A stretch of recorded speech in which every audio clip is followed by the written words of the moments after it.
I am with a very special guest. I am with a DTA superstar, Khushleen. Khushleen, welcome to the DTA interview.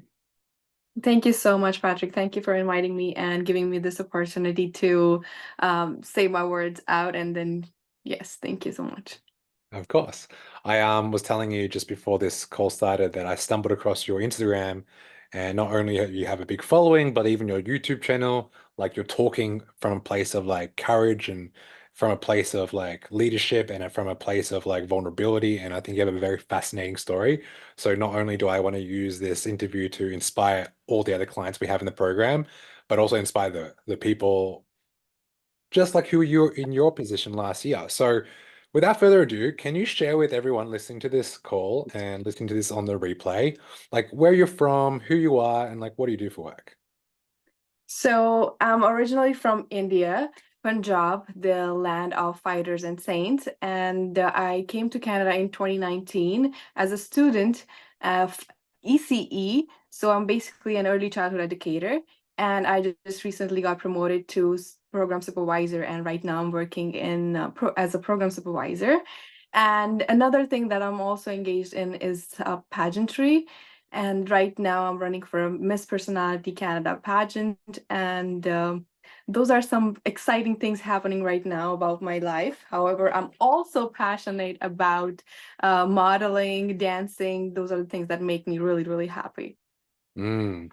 What's funny is I recently stumbled across this because last year when we spoke, when you first joined, I didn't know these was your goals. Like I wasn't very clear because, and then when this came out, I was like very genuinely Yes. surprised. So tell everyone, what did your fitness and health look like before you met me? Oh my, if I have to tell it in one word, I would say terrible, terrible. I swear. It was so bad. In 2022, I remember that I was even thinking that I have some kind of chronic disease, TB or thyroid, and even cancer, like like the early stages of cancer. I swear, I was always coughing, and if it was like 1 week without coughing, I used to think that okay, maybe like that's changed, but that was only 1 week without coughing for the whole year. And yeah, it was terrible. I gained a lot of weight. My period cramps were worse. When I say worse, I couldn't even bear it. I remember I was at work one day and I got my periods and it was so bad. I just crunched down on my legs and I couldn't get up. All the kids were just around me because I work with the kids and they were around me, kind of like, what happened? What happened, Miss K? And I had no words, and all my supervisor just came running to me, and she had to pull me out and let me sleep or like, take some rest in the staff room for 2 hours because she couldn't just let me go. And yeah, it was really really bad. Wow. So terrible. You had the cramps. You thought you had like symptoms of like cancer. Like you must have been going through like a rough period. So like how was that making you feel on a day-to-day basis? Honestly, at that time, I didn't know what to feel. It was so confusing because I was not able to recognize the symptoms exactly what's going on with me, and at the same time, I was not mentally stable. I would say I was going through a really rough time when I couldn't figure out what's good for me and what's not, and all those things just compiled up and just stacked up on me, and I couldn't do anything about it. It was just I had to go through it, and I kept on talking to my parents back home that this is what I'm going through. I have no idea what to do. And that's when they invited me home. Whoa. So you had to go home because there was a big scare, and that's like when you know, made the changes. Okay. So what were you unable to do that you wish you could at the time? So at that time, the biggest thing was that my health. It because my health was I was always sick. I couldn't do anything else. I gained weight. I was always it would be funny. I was always into modeling and all of this, but because I gained weight and it was a drastic change, so I just couldn't have that confidence in myself to put myself out there And even though I was still trying to post some kind of TikToks or reels, it was not as confident. It was just my face. So, not everybody can tell that I'm chubby and all that. Because I used to get those comments, and people are brutal. People are really they have no idea what anybody could be going through. And the comments are just, you can't turn them off, because then it shows that you're scared.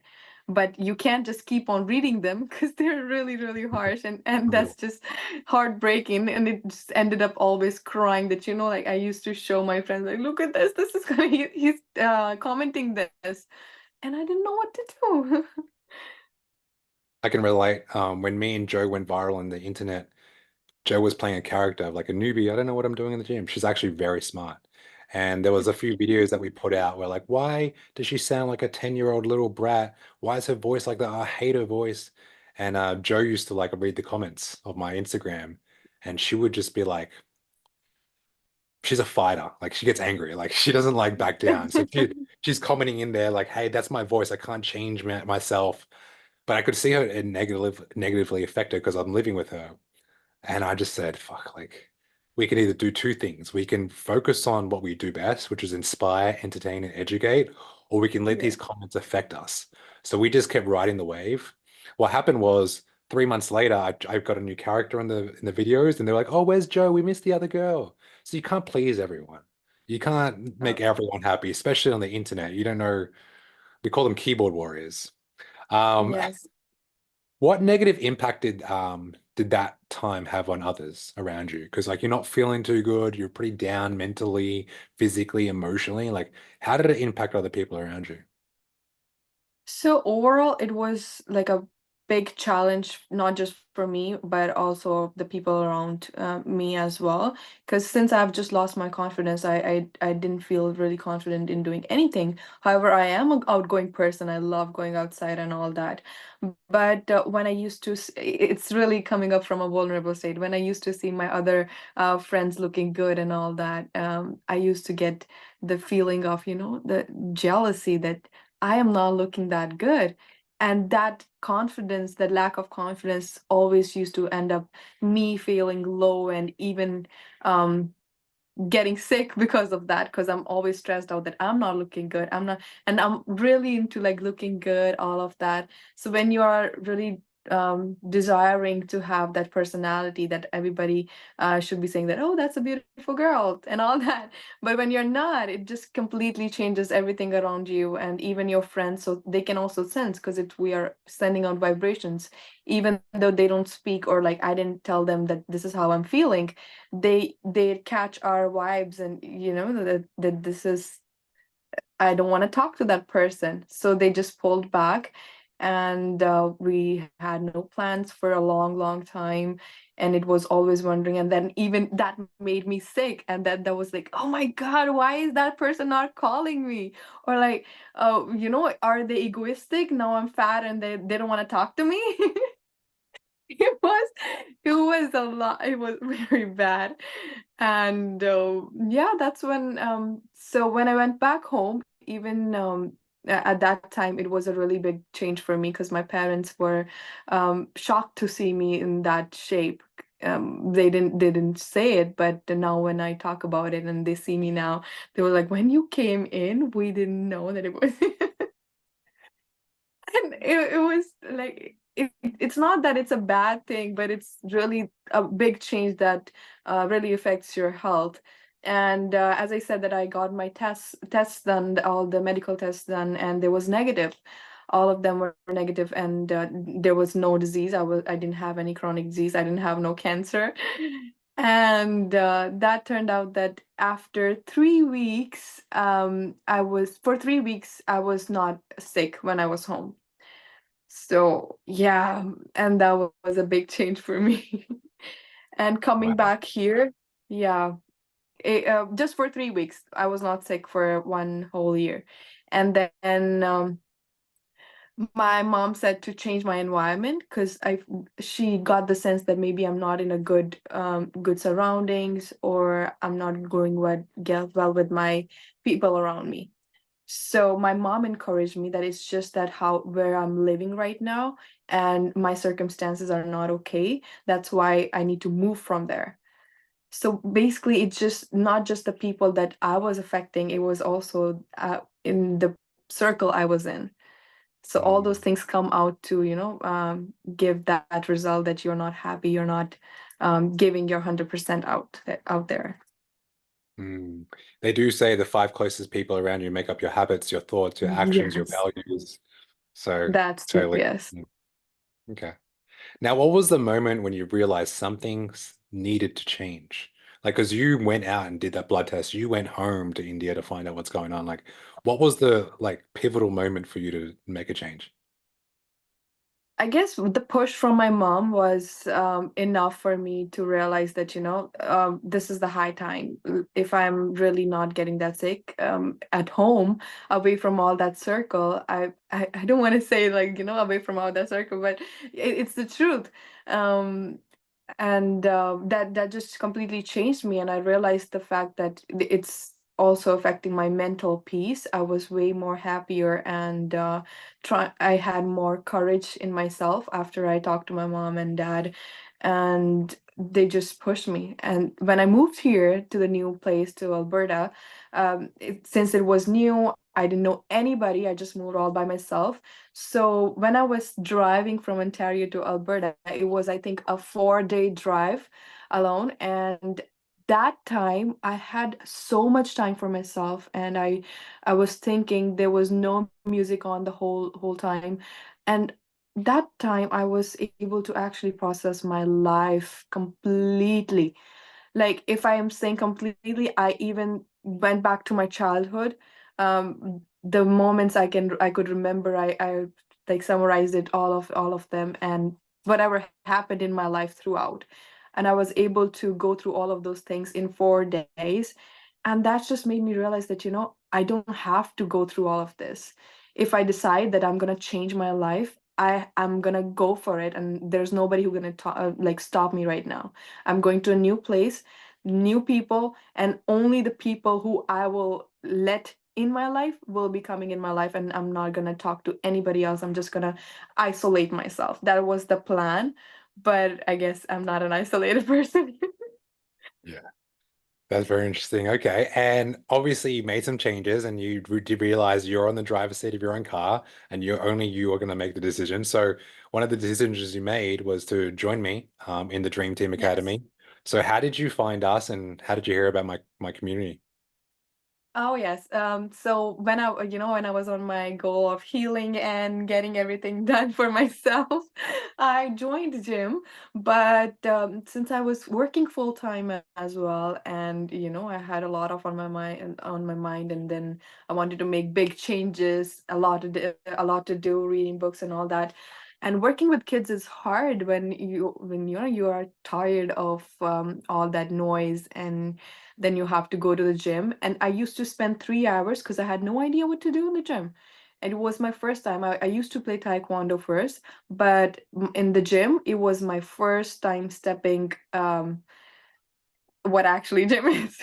Yeah. And yeah, 3 hours was a lot for me to spend in a gym, and I was not able to see those differences that I was desiring. And I was looking at the reels, all of them. They were not as like, wow, people are changing in a month and all that. And I can't even do that right now. I'm at the same position. So, and then I believe it was your birthday, and you sent out that you are giving chance to 30 people. So, and you will be selecting 30 people. I'm like, oh, and I used to follow you because your content was so easier to, analyze, and how to do exercises correctly. That's one of my phobias, that I don't want to go too much to hurt myself, to hurt my joints or anything. Because if I'm hurt, there's nobody who can look after me. I'm alone. I'm like alone, alone. So, yeah, so your content was really good. I was following you for about 2 months, or like 2.5 months. And then you sent that message out, and I was the first one to all look all through, like, oh my God, I have to do this. And I sent you the message, I want to do this, I want to do this, and I really believe that I'm the right person that you should be selecting. And I guess I was lucky. And honestly, my friend joined, like, sent a message too in the same thing, top 30 or something, but she didn't get selected. So and me, I was like, yes, that was the sign, that I have to go for it. If I'm the one getting selected, I can't be stopping right now. And that's how, yeah, I joined DTA. That's amazing. I love that. I love that. That's a beautiful message. Yeah, you're very committed. I could have smelt it. I'm like, okay, this person seems like she's going through a part of her life where she needs change. Because like people reach out to me all the time, and some people are like, oh, I want to get fit. I'm like, do you really want to get fit? Is it one of those things that you're just saying? You seem Yeah. like you're really serious about it. So now that you're in the program, like what were your thoughts initially when you were going through the program and starting it? So when I was on the initial stages, honestly, it was a little hard, especially with the burpees. Oh my God. When I used to do the burpees in the gym, like, okay, I just used to, shut the way they put the things on the side of the horse, that you don't have to look anywhere else. Because then you would start judging yourself that everybody's looking at you. Because the burpees are the things that I was really struggling with, the jumps and all, and the heavy weight. It was so hard for me to do all of that. And even with the weights, because I used to see other people lifting too much, and I was still on the tens, and I'm like, am I doing it right? So yeah, those were the things, and especially was the consistency. Making it a habit, and now being called the gym rat, it's a big difference. Now everybody, I'm in the gym. They already know me, so it's a that, yeah, you are a regular. Hearing that, it's a big win. So I started hearing that when I was 3 months into it. I was still going like 2 to 3 days a week, not too much, but they still knew me. And then they started mentioning that, oh, you're here, you're here. So those things, when they're recognizing that, that I'm here. Oh yeah, I'm here. I'm here all the time. I'm working on myself. So that encourages you a lot to come regularly. Yes, well, your initial fear and doubts were like, you don't want to hurt yourself in the gym. You're in there for 3 hours, you're not sure what to follow. So now, Yes. like, you're more confident. Now you're a gym regular. Like, I look at your Instagram stories and you're doing a catwalk in the middle of the cardio area. Yeah. It's hilarious. I Yes. find it's like it's your gym. Like, from a place to not sure what to do, and now like this is home. Like, it's a really cool transformation. Um, Now. Where are you now? Like, honestly, before you knew what your goal was to be modeling, your goal was to be in a beauty pageant, but you had this weight that you put on. So tell everyone, like, how much weight did you lose? Where are you at now? My heaviest was 89 kgs. I don't know in pound. No, I don't know. It's like a I know hundred and, now because I did you never say converted it. 89 kilograms? You said 89, right? Yes, 89. Yeah, so that's about 196 pounds. Oh yeah. And right now I'm at 142.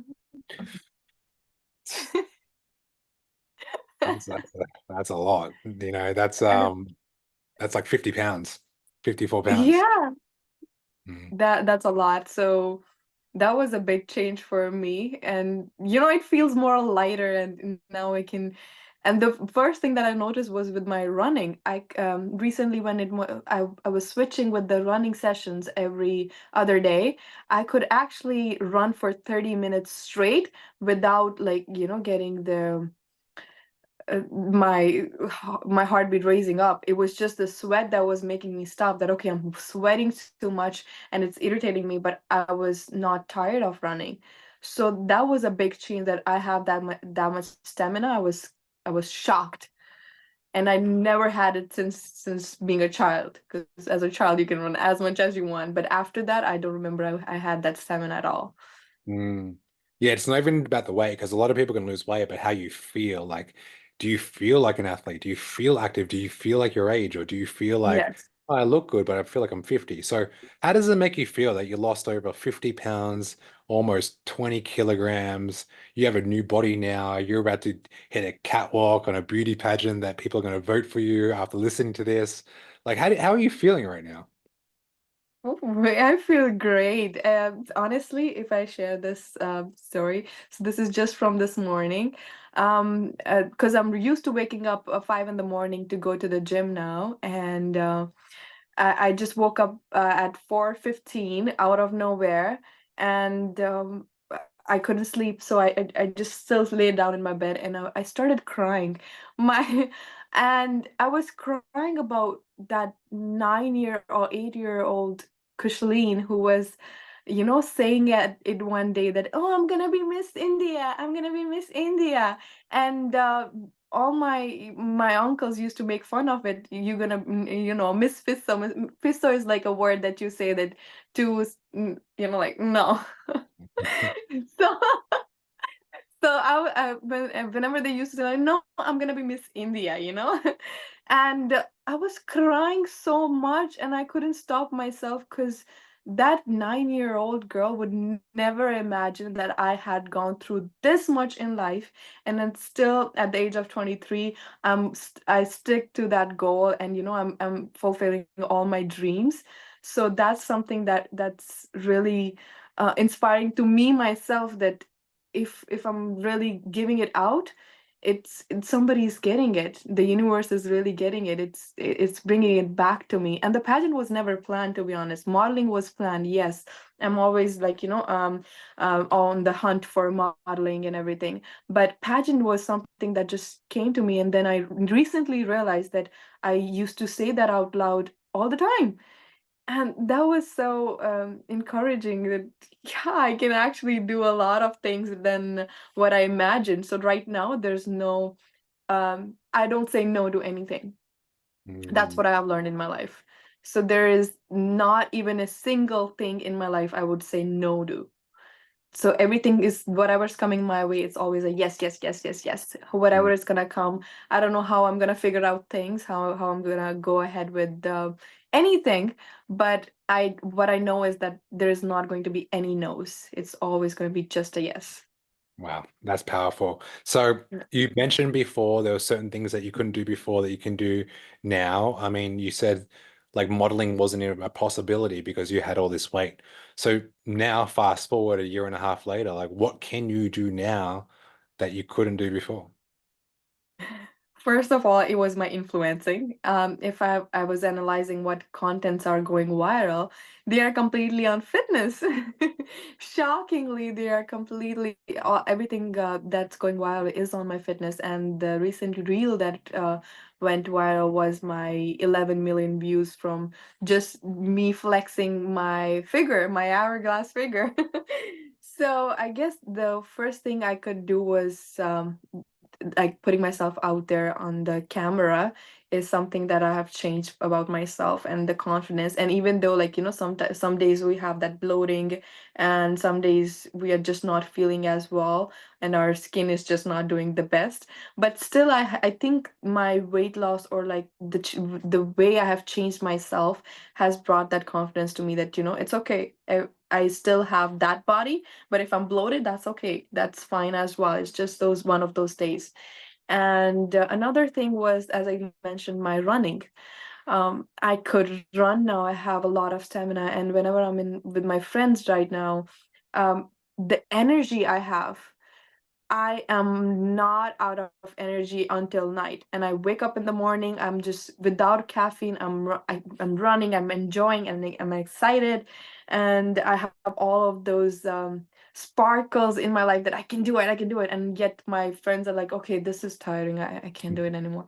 Like, it just completely changes your whole body. And you have that active cells in you, that you have that courage to just, yeah, yeah, yeah, yeah, give me, let's go.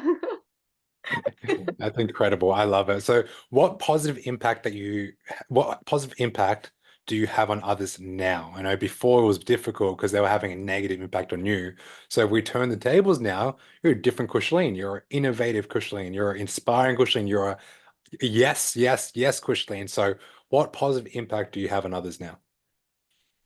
I think the first thing is that everyone would agree around me is that now I'm influencing them. So the way I have changed my life now, all my friends and even on my DMs, everybody's like, "How did you do that? Share your tips. Tell me something I could do." Or, they're asking me about my story, that how did I change my body and how did I do all of that. So something from coming from where I was following others, that I was looking for validations, to me giving tips and tricks to others, it's a big change that I have right now, that my even my friends, my brother other day I was talking to. So not just my physically body, I feel like my mental, I'm at a state where I'm even giving good advice to my older siblings, and I have that I would say enlightenment in life, that I can actually share those experiences with my friends, and they are happy about it. They can actually see the difference, and they can relate it to their life. And now I'm on my way to helping them heal and come out of their traumas, because they're coming from a very vulnerable state to me, and they're seeking for help from me, and that's something that's really uh, really changed about me, that I can actually help them out. They are looking for me to help them with their journeys. I can feel that because your cup is full. When your cup is full, you can pour because it's Yes. unlimited. Or like when you're Yeah. not doing anything, it's like I need to fill my own cup first. But now you're giving back, which is beautiful. So anyone that's watching this, what would you tell someone who is watching this right now, that is unsure about getting help, unsure about joining the DTA and making their health a priority? Like, what advice would you have for those people? I think the first thing that I would say is health is the first priority that you need to make. Once you make that, you're halfway across your goal already. Because until you are not physically well, you're not mentally well, and you're not spiritually well. So all these three things needs to be aligned at the same time, to for you to feel happy, for you to be fulfilled in your regular day-to-day life. Otherwise, if it's one of those things are not doing well, I feel like the balance is completely off, and then you don't feel sufficient. You feel burned out. But when you are on that scale, there's never a dull moment. And if somebody's watching this, I would just say that, if you have already decided to change your life, there is nothing that is going to stop you. And if you need help, the best thing that you can do is ask for help. If you feel like you're not going to be confident enough to go to the gym or work out by yourself, ask for help. And if you feel like you are doing something for yourself, and that is not enough, there is always somebody to help you out, always somebody to give you that guidance. And especially when those people who have really tight schedule, I would really say to go for a little help from DTA, from you, because that really helps. For me, it really helped. From 3 hours to working out in 45 minutes, it's a big change, and I can do a lot more things than I used to do by myself, spending 3 hours in the gym. Because I still want that change. I still want to work on myself, but at the same time I don't have that time. And I think it's not just my story. It's everybody else's story, that they don't have that much time. They need to do other things as well. So I think that's the one of the best things that they can do, is stop wasting time and do things efficiently, because Mm. that's what's going to matter at the end of the day. I agree. Money you can get back, time Yeah. you can never get back. So if you need to No. spend more, invest in your health, I mean, what do you get back? You get your health, you get your focus, your mental clarity. You can't put a price on that. I have a saying, like if you don't pay the farmer now, you pay the pharmacy later. So it's going to be more expensive at 50 paying for medical bills that you could have prevented in your 20s. So totally agree. Oh, I swear. I can back that up, because right now, even if, like, I have other things to do, would you imagine I have not even got a cough or a cold in one last year? Not even a cough or a cold. Fever is a way, way far thing, not even a cough or a cold. So I don't even spend any any money on Tylenols or Advils. So all that money is being saved up, so I can really back that up. I love that. I love that. So where can people find you, Khushleen? I know you're big on social media, you're going super viral. Like, where can people find you online? So you can follow me on my Instagram, that is on my name, Khushleen Work. And also I have a YouTube channel, Kush111. So these ones are really important in my life. I see them all the time. And yes, so these are the two platforms that I'm working with right now. However, I'm also planning to come up on more on TikTok and others. So I will be posting that soon as well. Beautiful. And so tell everyone about the beauty pageant coming up, and if they were to listen to your story, resonated with it, and like vote for you, if that is even possible, can you give people like an insight on how they would be able to do that? Yes. So I'm running for, I'm a delegate of Miss Personality Canada 2024, and I'm hoping it to be the best year for myself, even though I will have my experiences. And my goal is to win the pageant so I can put my story out there and reach more people, and tell the how change can actually help them discover the limitless world, and there's no stop to it. So I think this story needs to reach out to more people around the world, and the pageant is going to help me out as well. And if anybody watching here wants to vote for me and really believes that this story needs to go out in the world and reach more people, so we can help out other people as well, they can go on my Instagram page. I have a voting link in my bio, and another thing is my YouTube. If they want to know more about the spirituality and my story, they can also search me on my YouTube as well. I love it. Well, Khushleen, me, the DTA, and everyone listening to this at home want to thank you for your time. Thank you for your story, and we appreciate every word that you put into this interview today. Thank you so much, Patrick. It was such a nice meeting you and giving me this opportunity to actually talk and just put my story out there. Thank you so much. It really means a lot to me. Grateful. Thank you.